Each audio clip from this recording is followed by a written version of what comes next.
Hey everyone, I'm back again with another video, and this one is a two-story video, so be sure to stick around for the second story as well. The first one is titled, Cheating, Lying Wife. Let's get right into it. As I'm writing this, I am shaking with anger right now. I just found out my wife has cheating on me. I don't really care how many times, once is enough. So, me and my wife have been married for 5 years. I know when we were dating, she cheated on me. She came home from a business trip and told me about it. But they just made out. What a load of bull that was. Anyways, we worked through it. She was saying it was my fault she did it because she didn't feel wanted. So, typical BS. We normally have intercourse a lot, but recently I'm only getting it when she's drunk.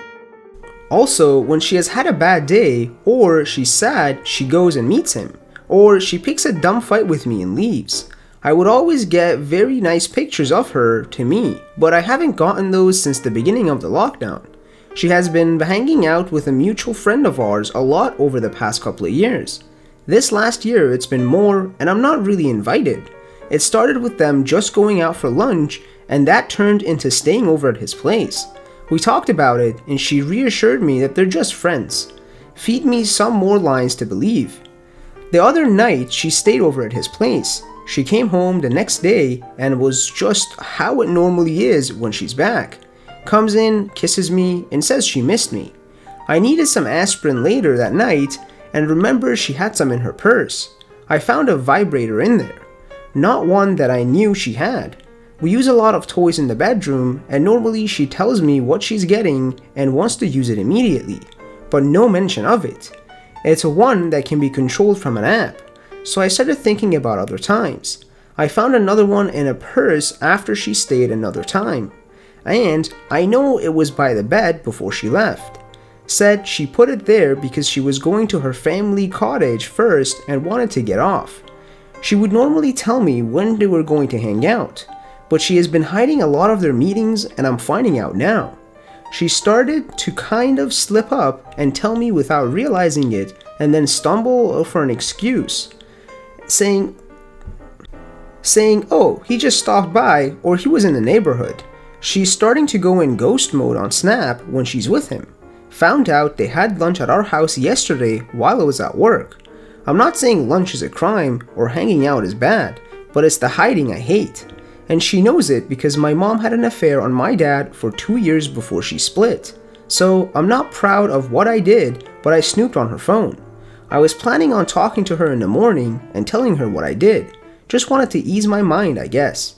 I found some pictures of her with some toys and screenshots, so no names. Found some notes she wrote and some pictures that she sent to him. Another video of her in a dress saying along the lines of wrecking her. Few other ones along those lines and they need to be carefully texting. But the big one that was the one she sent to her coworker, saying that she filmed with him and I'm totally cool with it, and how they had great intercourse. How many times she came, I don't know what to do. I want to talk to her in the morning and see if she admits it, bringing up looking at her phone. All I know is I don't want to be anywhere near this woman. I read other advice that stated don't change your attitude, build some more stuff up, or try and catch them. But I don't know if I can do that. My trust is gone with her. And I'm sure they will hang out this weekend somewhere. I'm not even sad right now, just so angry, and disgusted by this.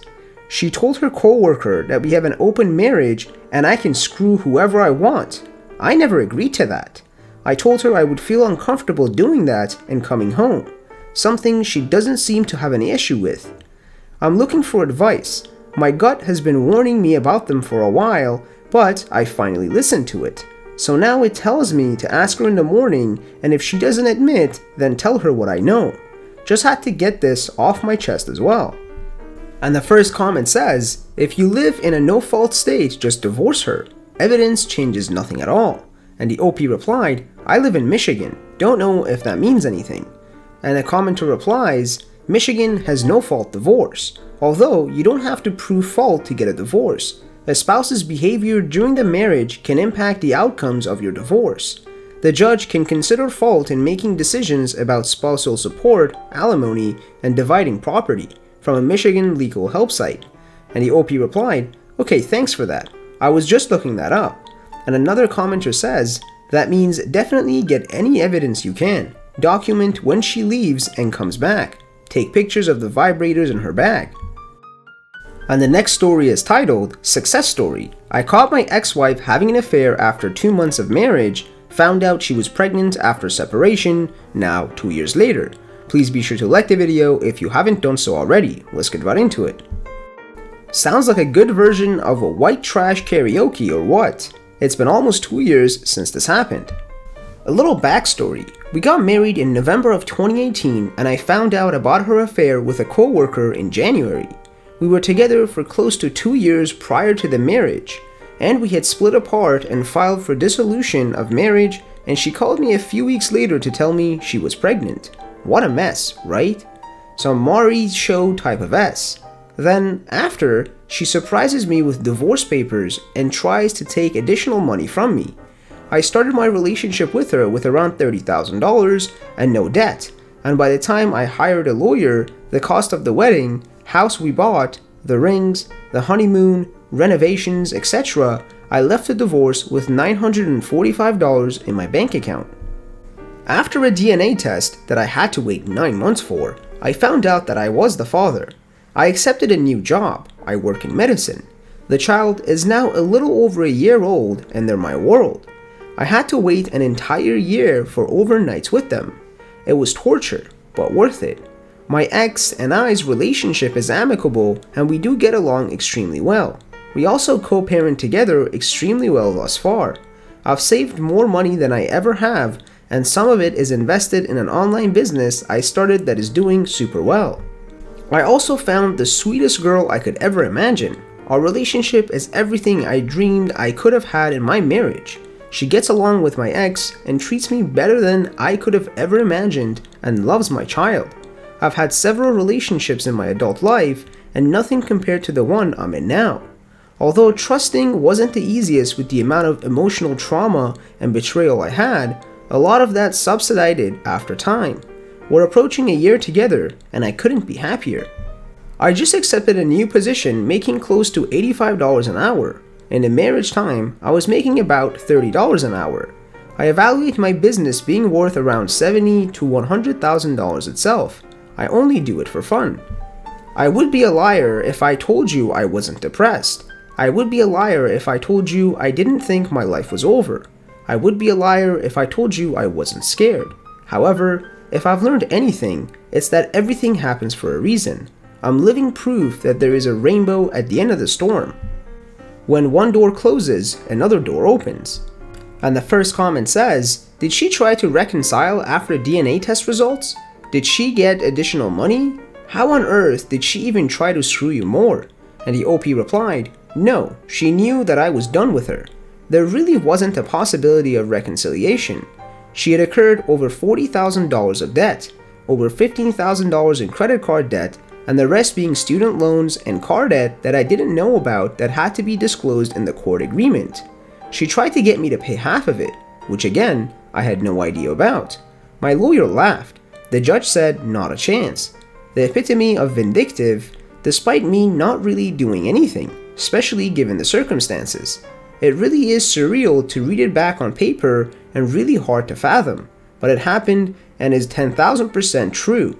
And a commenter replied, you're an example people need to look at. Sometimes we get wrapped up in a person who we weren't supposed to be with for more than a season, and as a result, you are holding back your blessings and the one you're meant to be with forever.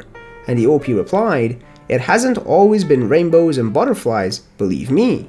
And another commenter says, I couldn't get along with a person like that. And the OP replied, well, she is the mother of my child. My child's life is more important to me, so I do it anyway.